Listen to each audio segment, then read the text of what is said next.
Guys? This is Brady Briggs here for another episode of the Combat Logic. And like I said a couple days ago on my last video, my next one was going to be all the reasons to make Michael Chandler versus Justin Gaethje. And man, there's a lot of them. So while looking at both of their records, plus everything I know about them from watching them over the years, there's so many things that make this fight so intriguing. First off, they're both six-time world champions outside of the UFC. Gaethje's a seven-time world champion because he won the interim UFC title, but they're both six-time world champions outside the UFC. Gaethje won the World Series of Fighting lightweight belt, defended it five times in a row. Chandler won the Bellator lightweight belt, defended it a couple times, lost it, lost it, won it, defended it. But he has six wins in Bellator world title fights. That makes things very interesting. Obviously, he didn't win the interim title in the UFC like Gaethje did, but what he did do is he was the backup for a UFC lightweight title fight before he even fought in the UFC, and he didn't come over as the champion either, and he was given that spot. And then after knocking out Dan Hooker in the first round, like one of the most durable human beings on the planet, like someone who just went five rounds back to back with like Paul Felder and then Dustin Poirier, it's insane. But yeah, he just knocked Hooker out in the first round. And it's funny because his fight with Oliveira, he did the same thing. He was throwing the cross to the body, the right cross to the body, and I was like, a left hook's gonna come behind it, just like he did to Hooker, and he did. He did. Cross the right cross to the body, left hook to the head. He did come up with it, and it did crack Oliveira a few times. Anyways, that's not what this is about. This is about Chandler and Gaethje.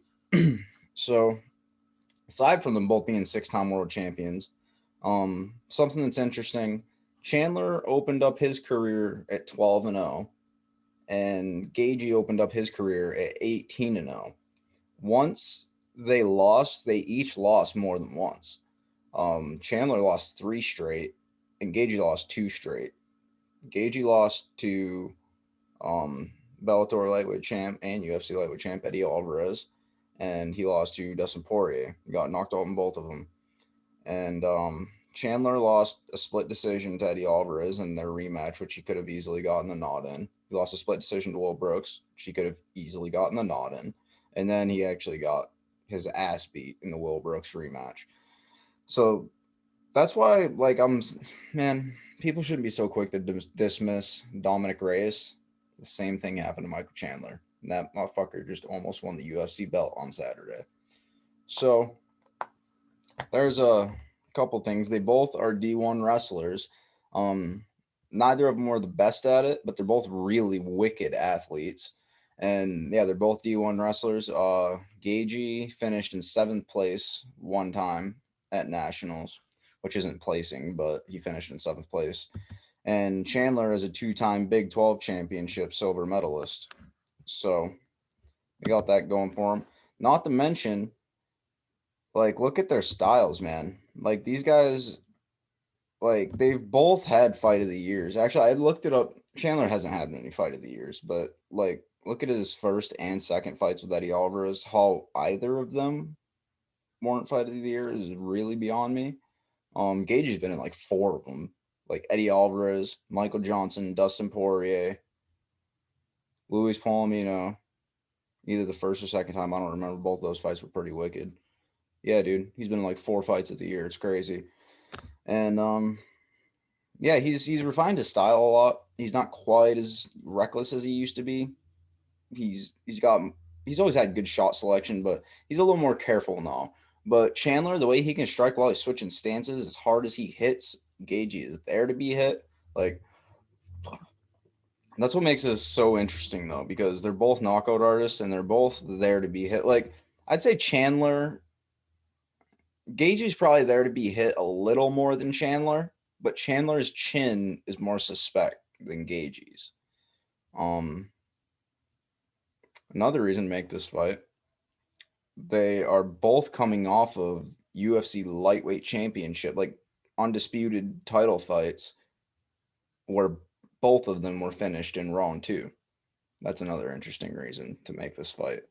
But they're both knockout artists. Like Gaethje, He's got a wicked knockout ratio. Let's see what it is. 19. Dude, that's the same knockout ratio Conor McGregor has. Conor McGregor has 22 wins and he's got 19 knockouts. That's so crazy. He has 1 submission and 2 decisions too. Well, Justin Gaethje's and Conor McGregor's win record, it's identical. That's crazy. Um, but yeah, and Chandler, he's got 22 wins. You know, they both got 22 wins. Chandler's 22-6, and Gaethje's 22-3. 19 of Gaethje's 22 wins are knockouts. 10 of Chandler's 22 wins are knockouts. But 7 of them are also submissions. And if you've been watching Chandler fight for a while, you know that kind of like Donald Cerrone, you know, he would hurt guys on the feet, or Uriah Faber, he would hurt guys on the feet and then end up tapping them when they were hurt.